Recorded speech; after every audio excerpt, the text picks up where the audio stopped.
On behalf of Workplace Safety and Prevention Services, thank you for watching this video and for understanding the importance of putting your health and well-being first. The purpose of this video is to share a step-by-step process on how to properly set up your temporary workstation while using basic ergonomic principles. We're going to challenge you to be resourceful in finding simple solutions that will result in you being more comfortable.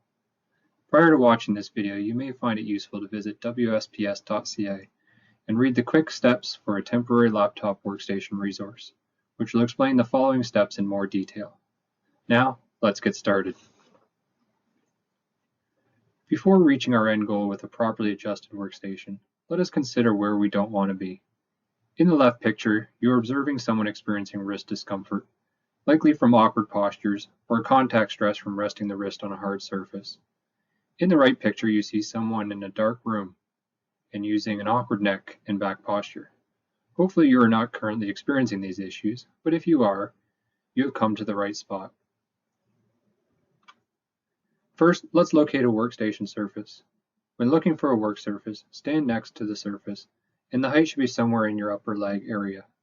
Also, you'll want to ensure there is a suitable amount of desk space for your laptop, equipment, and documents. The example in the picture demonstrates the use of a dining room table. Now that you have found a work surface, it is time to find a chair. When selecting a chair, a couple key points to consider are the backrest and seat pan height. The backrest should support up to your shoulder blade area, and the seat pan height should be high enough to allow the forearms to comfortably reach the desk. As seen in the picture on the left, you could consider the use of pillows or using the padding from patio furniture to provide additional cushioning and support. Once the desired seat height is achieved, ensure the upper leg is parallel to the floor. To elevate the knee, you may require a box under the feet to reach the proper positioning, as you can see in the photo on the right. With the chair in the proper position, let's take a look at the use of the keyboard and mouse.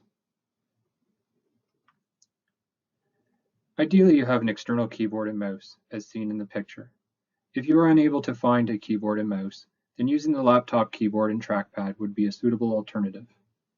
Regardless of which option you choose, the keyboard should be positioned as close as possible to the front edge of the desk so that your wrists are not contacting anything.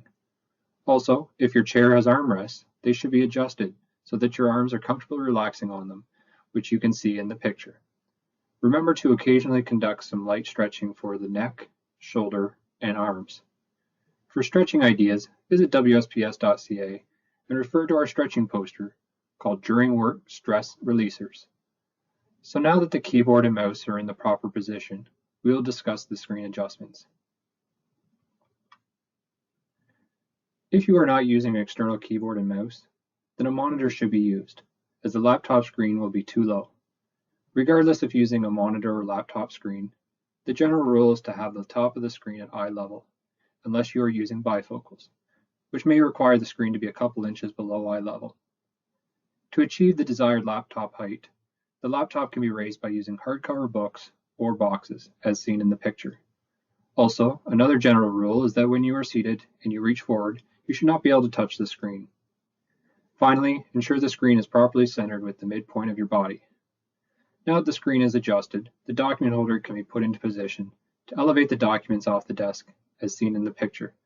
If you do not have a document holder and want to reference paper documents, then using an inverted binder or tablet holder could work too. Other topics to consider are standing options and commonly accessed materials. If you have access to a work surface that offers a higher height, then you could consider the use of a standing posture, as seen in the picture on the left. An example of a standing work surface could be your kitchen counter or island. If using a standing posture, the same ergonomic principles discussed earlier should be followed, which means the keyboard, mouse, and screen may need to be elevated to their appropriate heights. Also, it is suggested that you do not stand 100% of the time and find an opportunity to occasionally work in a seated position. Standing can also be used as a good break for 15 to 20 minutes.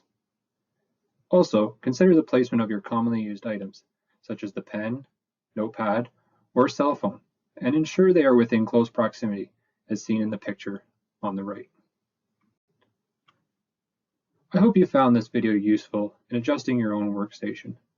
Please take the time to review the resources noted on the slide by visiting WSPS.ca. After adjusting your workstation, if you are experiencing discomfort or have a musculoskeletal injury, then please consult one of our ergonomists and we can assist you. Have a healthy and safe day, and take care of yourself.